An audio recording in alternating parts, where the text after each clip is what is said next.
Insurance പോളിസിക്ക് മേൽ നമുക്ക് വായ്പകൾ ലഭിക്കും. അപ്പോൾ നമ്മൾ ഈ ഒരു വായ്പ എടുക്കുന്ന സമയത്ത് ശ്രദ്ധിക്കേണ്ട കാര്യങ്ങൾ എന്തൊക്കെയാണ്? പ്രീമിയം അടവ് എത്രയാണ് വരിക, അതുപോലെ എത്ര ശതമാനമാണ് നമുക്ക് ലോൺ ലഭിക്കുക, അങ്ങനെ തുടങ്ങി കുറച്ച് കാര്യങ്ങൾ നമുക്കിന്ന് നോക്കേണ്ടതുണ്ട്. അപ്പോൾ നമുക്ക് എന്തായാലും ഇന്നത്തെ വീഡിയോയിലേക്ക് പോകാം. Let's begin today's video. It's me Sreethu. നമ്മൾ ശ്രദ്ധിക്കേണ്ട കാര്യങ്ങൾ എന്തൊക്കെയാണ്? പോളിസി സറണ്ടർ വാല്യൂവിന്റെ എത്ര ശതമാനമാണ് വായ്പ ലഭിക്കുന്നത്? പലിശ നിരക്ക് എത്രയാണ്? വായ്പ എടുക്കുന്നതിന് ശേഷം പോളിസി പ്രീമിയം അടവ് എത്രയാണ്? ഇൻഷുറൻസ് പോളിസികൾ എന്ന് പറഞ്ഞിട്ടുണ്ടെങ്കിൽ നമുക്കറിയാലേ, നമുക്ക് എന്തെങ്കിലും ഒരു അത്യാവശ്യ ഘട്ടം വരുന്ന സമയത്ത് നമ്മളെ സഹായിക്കാൻ വേണ്ടിയിട്ടുള്ളതാണ് ഇൻഷുറൻസ് പോളിസികൾ എന്ന് പറഞ്ഞാൽ. നമ്മുടെ ഒരു ഹെൽത്തിന് വേണ്ടിയിട്ടും ഒരുപാട് ആവശ്യങ്ങൾക്ക് വേണ്ടി നമ്മൾ ഇത്തരം പോളിസികൾ എടുത്തു വെക്കുന്നുണ്ട്. അത് മാത്രമല്ല, ഇനി നമുക്ക് ഈ പോളിസികൾ ഈടാക്കി വെച്ചിട്ട് ലോൺ എടുക്കാനുള്ള അവസരം കൂടി ഉണ്ട്. എന്നാൽ ഇതിന്റെ ഒരു പോരായ്മ എന്ന് പറഞ്ഞാൽ നമ്മളുടെ ടേം ഇൻഷുറൻസ് ഉണ്ടാവുമല്ലോ, ഈ ടേം ഇൻഷുറൻസുകൾക്ക് നമുക്ക് ഇത് ഈടാക്കി വെച്ചിട്ട് നമുക്ക് ലോൺ എടുക്കാൻ സാധിക്കില്ല. അത് മാത്രമല്ല, ഇപ്പൊ നമ്മൾ ഇത്തരം വായ്പകൾ എടുക്കുന്ന സമയത്ത് ഒരുപാട് മാനദണ്ഡങ്ങളുണ്ട്. ഈ മാനദണ്ഡങ്ങളിൽ ഏറ്റവും ഇമ്പോർട്ടന്റ് ആയിട്ട് പറയുന്ന ഒരു കാര്യം, 3 വർഷം തുടർച്ചയായിട്ട് പ്രീമിയം അടച്ച ഒരു വ്യക്തിക്ക് മാത്രമേ ഇത്തരം ലോണിന് അർഹതയുണ്ടായിരിക്കുള്ളൂ. ഇപ്പൊ ചില ആളുകൾ പറയാണ്, നമുക്ക് എന്തായാലും ലോൺ എല്ലാം കിട്ടുമല്ലോ, അതുകൊണ്ട് തന്നെ നമുക്ക് ഈ പ്രീമിയം ഒന്ന് എടുത്തു വെക്കാം എന്ന് ചിന്തിച്ചിട്ട് പ്രീമിയം എടുക്കേണ്ട ആവശ്യമില്ല. കാരണം ഈ ഒരു അടവ് 3 മാസം കൃത്യമായിട്ട് അടച്ച ആളുകൾക്ക് മാത്രമാണ് ഇത്തരം വായ്പകൾ എടുക്കാനുള്ള അർഹത ഉണ്ടാവുള്ളൂ. ഇനി രണ്ടാമതായിട്ട് ശ്രദ്ധിക്കേണ്ടത് വായ്പ തുകയും പലിശ നിരക്കും എങ്ങനെയാണെന്നാണ്. എത്ര തുക ലഭിക്കും എന്നുള്ളത് ഓരോ ഇൻഷുറൻസ് കമ്പനികൾക്ക് അനുസരിച്ചും വ്യത്യാസപ്പെട്ടിരിക്കും. കാരണം പല ഇൻഷുറൻസ് കമ്പനികൾ ഉണ്ട്, നമുക്ക് അറിയാം. അപ്പൊ അതുകൊണ്ട് തന്നെ ഓരോരുത്തരുടെയും ഇൻഷുറൻസ് പോളിസികളും വ്യത്യസ്തമായിരിക്കും. പലിശ നിരക്ക് വ്യത്യസ്തമായിരിക്കും, നമ്മളുടെ പ്രീമിയം അടവ് വ്യത്യസ്തമായിരിക്കും. അതുകൊണ്ട് തന്നെ ഇത്തരം ലോൺ എടുക്കുന്നതും ഓരോ കമ്പനികൾക്ക് അനുസരിച്ചിട്ട് വ്യത്യസ്തമായിരിക്കും. പോളിസി സറണ്ടർ വാല്യൂവിന്റെ 80% മുതൽ 90% വരെയാണ് നമുക്ക് വായ്പയായിട്ട് ലഭിക്കുന്നത്. ഇനി ഉദാഹരണമായിട്ട് ഒരു കാര്യം പറയാം. ഒരു പോളിസി ഉടമ 10 ലക്ഷത്തിന്റെ പോളിസി എടുക്കുന്ന പോളിസി സറണ്ടർ വാല്യൂ 3 ലക്ഷം രൂപയാണെങ്കിൽ 2.4 ലക്ഷം മുതൽ 2.7 ലക്ഷം രൂപ വരെ നമുക്ക് ലോണിന് അർഹതയുണ്ട്. ഇപ്പൊ ചില ആളുകൾ ചോദിക്കും, നമ്മൾ ഇത്തരത്തിലുള്ള വായ്പ എടുക്കുന്ന സമയത്ത് നമുക്കുള്ള മെച്ചം എന്താണ്? ഏതൊരാളുടെ അടുത്തും എന്തെങ്കിലും ഒരു കാര്യത്തിനെ കുറിച്ച് സംസാരിക്കുന്ന സമയത്ത് 100-ൽ 95% ആളുകളും നമ്മളോട് തിരിച്ചു ചോദിക്കുന്ന ഒരു ചോദ്യം, അതുകൊണ്ട് എനിക്കുള്ള മെച്ചം എന്താണെന്നായിരിക്കും. അതുപോലെ തന്നെ ഇത്തരത്തിലുള്ള പ്രീമിയം വെച്ചിട്ട് നമുക്ക് ലോണുകൾ എടുക്കുന്ന സമയത്ത് നമുക്കുള്ള മെച്ചം എന്താണ്, അതുകൂടി നമുക്ക് നോക്കാം. ഞാൻ നേരത്തെ പറഞ്ഞതുപോലെ തന്നെ ഇൻഷുറൻസ് കമ്പനികൾക്ക് അനുസരിച്ചിട്ട് പലിശ നിരക്ക് വ്യത്യസ്തമായിരിക്കും. അതുപോലെ പേഴ്സണൽ ലോണിനേക്കാളും പലിശ നിരക്ക് കുറവായിരിക്കും.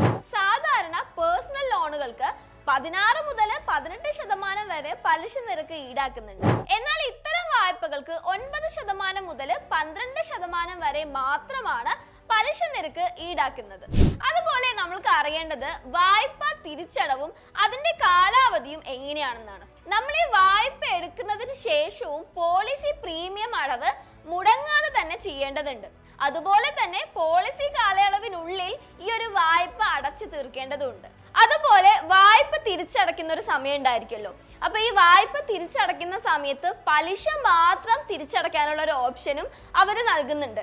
അതെങ്ങനെയാന്ന് വെച്ചാല്, നമ്മൾ ഈ ഒരു പ്രീമിയം തുക നമ്മളുടെ പോളിസി നമ്മൾ വാങ്ങിക്കുന്ന സമയത്ത് ഈ ഒരു വായ്പ തുക മൊത്തമായിട്ട് അവരെടുത്തിട്ട് അത് കഴിഞ്ഞുള്ള തുകയായിരിക്കും നമ്മൾക്ക് കിട്ടുക. അപ്പോൾ അതുകൊണ്ട് നിങ്ങൾക്ക് പലിശ മാത്രമാണ് ഒരു സമയത്ത് അടയ്ക്കാനുള്ള ഒരു കാപ്പബിലിറ്റി, അല്ലെങ്കിൽ ഈ ഒരു സമയത്ത് എനിക്ക് പലിശ മാത്രമേ അടയ്ക്കാൻ ഞാൻ ഉദ്ദേശിക്കുന്നുള്ളൂ എന്നുണ്ടെങ്കിൽ അങ്ങനെ നിങ്ങൾക്ക് ഏറ്റെടുക്കാൻ പറ്റും. കാരണം പലിശ മാത്രം അടച്ചു തീർക്കുക, പിന്നെ നമ്മളുടെ പ്രീമിയം തുക നമ്മളുടെ കയ്യിൽ കിട്ടുന്ന സമയത്ത് ആ വായ്പാ തുക കിഴിച്ചിട്ടായിരിക്കും നമ്മൾക്ക് ആ തുക കയ്യിൽ കിട്ടുക. ചില സമയത്ത് ചില ആളുകളെങ്കിലും വളരെ സാമ്പത്തികമായിട്ട് എന്തെങ്കിലും ഒരു ബുദ്ധിമുട്ടിൽ നിൽക്കുകയായിരിക്കും, നല്ല രീതിയിൽ ജീവിച്ചുകൊണ്ടിരിക്കുന്ന സമയമായിരിക്കും, പെട്ടെന്ന് എന്തെങ്കിലും ഇത്തരത്തിൽ സാമ്പത്തിക പ്രശ്നം വരിക.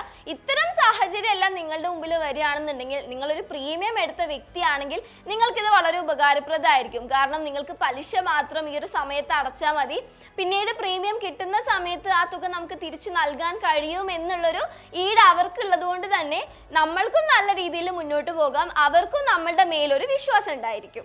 ഇനി അടുത്തത് ഈ പോളിസി ഉടമ മരണപ്പെട്ടു കഴിഞ്ഞാൽ എന്താണ് എന്നുള്ളതാണ്.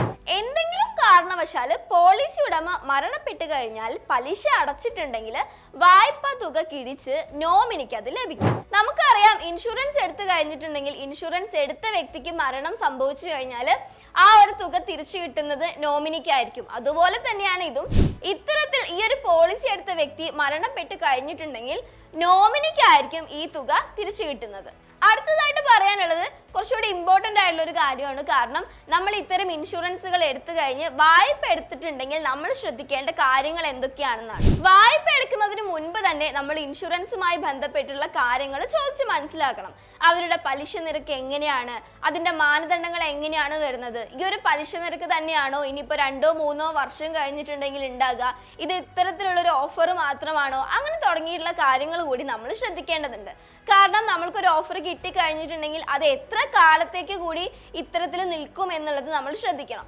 അതുമാത്രമല്ല, ദീർഘകാലത്തേക്ക് ഇത്തരം വായ്പകൾ എടുക്കരുതെന്നാണ് പല വിദഗ്ധരും പറയുന്നത്. കാരണം ഇത്തരം വായ്പകൾ എടുക്കുന്നത് കൊണ്ട് തന്നെ ഒരുപാട് വർഷത്തേക്ക് നിങ്ങൾ ഇത് നീട്ടി കൊണ്ടുപോകാൻ പാടില്ല എന്നും ഇവർ പറയുന്നുണ്ട്. അതുപോലെ വായ്പകൾ വളരെ നേരത്തെ തന്നെ അടച്ചു തീർക്കാനും നിങ്ങൾ ശ്രദ്ധിക്കണം. നമുക്ക് എല്ലാവർക്കും അറിയാം, നമ്മുടെ ലൈഫിൽ എന്താ സംഭവിക്കുക, അല്ലെങ്കിൽ നമുക്ക് എന്താണ് പെട്ടെന്ന് ഒരു ആവശ്യം വരാന്ന് ആർക്കും പറയാൻ പറ്റില്ല. അതുകൊണ്ട് തന്നെ ഇത്തരത്തിലുള്ള ആവശ്യങ്ങൾക്ക് വേണ്ടി നമ്മൾ പലതരത്തിലുള്ള ഇൻഷുറൻസുകൾ എടുത്തു വെക്കുന്നുണ്ട്. ഈ ഇൻഷുറൻസ് കമ്പനികൾ നമ്മുടെ ആവശ്യങ്ങൾക്ക് വേണ്ടി നമ്മളെ സഹായിക്കുന്നുണ്ട്. അതുപോലെ തന്നെ ഇൻഷുറൻസുകളെ ഈടാക്കി വെച്ചിട്ട് നമുക്ക് ലോൺ എടുക്കാനും ഇപ്പോൾ സാധിക്കും. അപ്പോൾ ഈ ഒരു വീഡിയോ നിങ്ങൾക്ക് ഉപകാരപ്രദമായി എന്ന് ഞാൻ വിചാരിക്കുന്നു. കാരണം നമ്മുടെ ലൈഫിലും എന്തെങ്കിലും ഒരു സാഹചര്യത്തിൽ ഉപയോഗിക്കാൻ പറ്റുന്ന, അല്ലെങ്കിൽ എന്തെങ്കിലും ഒരു ആവശ്യത്തിന് നമുക്ക് ചെയ്യാൻ പറ്റുന്ന കാര്യമാണല്ലേ. അപ്പൊ അതുകൊണ്ട് തന്നെ ഈ ഒരു വീഡിയോ നിങ്ങൾക്ക് ഇഷ്ടമായി എന്ന് ഞാൻ വിചാരിക്കുന്നു. ഇഷ്ടപ്പെട്ടിട്ടുണ്ടെങ്കിൽ നമ്മുടെ ചാനൽ സബ്സ്ക്രൈബ് ചെയ്യാനും ലൈക്ക് ചെയ്യാനും ഷെയർ ചെയ്യാനും കമന്റ് ചെയ്യാനും ഒന്നും മറക്കണ്ട. അതുപോലെ ഫ്രീഡം ആപ്പ് ഡൗൺലോഡ് ചെയ്യാനും മറക്കണ്ട. ഫ്രീഡം ആപ്പിൽ ഒരുപാട് കോഴ്സുകളുണ്ട്. ഇപ്പോൾ ഫിനാൻസുമായി ബന്ധപ്പെട്ട് ഒരുപാട് കോഴ്സുകളുണ്ട്. നിങ്ങളുടെ കയ്യിൽ എത്ര പണം ഉണ്ടെന്ന് നിങ്ങൾക്ക് അറിയോ? സുഖമായിട്ട് ജീവിക്കാൻ നിങ്ങൾക്കോ നിങ്ങളുടെ കുടുംബത്തിനോ എത്ര തുക നിക്ഷേപിക്കണം എന്നറിയോ? ഞാനിപ്പോൾ ഒരുപാട് ചോദ്യങ്ങൾ ചോദിച്ചു. അപ്പോൾ ഈ ചോദ്യങ്ങൾക്കുള്ള ഉത്തരം ഇല്ല എന്നാണ് നിങ്ങൾ പറയുന്നതെങ്കിൽ നിങ്ങളെ സഹായിക്കാൻ വേണ്ടിയിട്ടാണ്, അല്ലെങ്കിൽ നിങ്ങളെ സാമ്പത്തിക സ്ഥിതിയെക്കുറിച്ചും സാമ്പത്തികമായിട്ട് എങ്ങനെ ഉയരാം എന്നൊക്കെ ഫ്രീഡം ആപ്പിൽ ഒരുപാട് കോഴ്സുകളുണ്ട്. അപ്പോൾ നിങ്ങൾ ഇപ്പോൾ തന്നെ പോയിട്ട് ഫ്രീഡം ആപ്പ് ഡൗൺലോഡ് ചെയ്തോളൂ. അടുത്ത വീഡിയോയിൽ കാണുന്നവരേക്കും ബൈ.